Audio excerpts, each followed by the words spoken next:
Sinalakay ng mga tauhan ng Department of Migrant Workers o DMW ang opisinang ito sa Quezon City. Ipinasara ang Legal Connect Travel Services dahil nag-ooperate daw ito ng walang kaukulang lisensya. Illegal din daw itong naniningil ng iba't ibang kabayaran sa mga aplikante. Ayon sa DMW, isa't kalahating buwang minanmana ng kumpanya kasunod ng mga reklamo laban dito.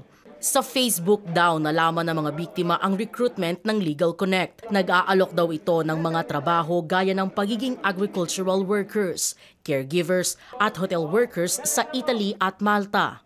Tinataga raw nito ang mga aplikante at umaabot sa 400,000 ang sinisingil sa kanila. Ayon kay DMW Officer in Charge Hans Leo Kakdak, pinangakuan din daw ang mga biktima ng sahod na aabot sa 100,000 piso kada buwan. Kahit natuloy man o hindi, basta't nag-recruit na walang lisensya, illegal recruitment na yan na sang-ayon sa batas. Punishable by life imprisonment. So magsasampa tayo ng kaso ngayon sa Department of Justice, sa Piskalya, para magkaroon na ng investigasyon sa larangan na yun. Mariin namang itinanggi ng Legal Connect ang aligasyon. That is a lie because we never asked them for a placement. Merong kaukulang pambayad. Pero hindi ganun kalaki.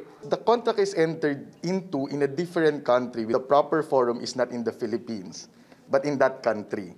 And hindi po kasama yung Legal Connect na nagre-recruit dun sa mga tao yun. Inalmahan din ng kumpanya ang umano'y pagkukulang sa due process ng DMW.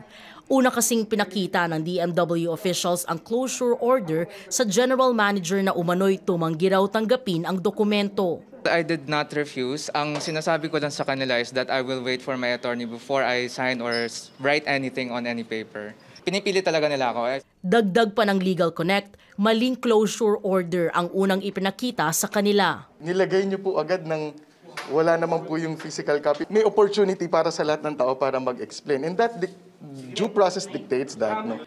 Pero giit ng DMW, ito po ay with prior surveillance and investigation conducted. So, based on that po, we can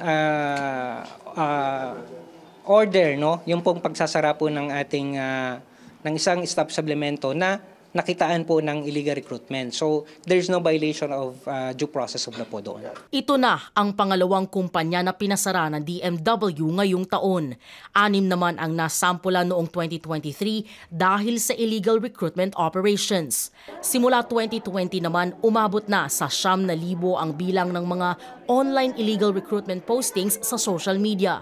Partikular sa Facebook ang pinatanggal ng ahensya. Paalala ng DMW sa mga nagbabalak magtrabaho abroad, maging mapanuri sa mga recruitment agency na pinupuntahan. EJ Gomez, CNN Philippines.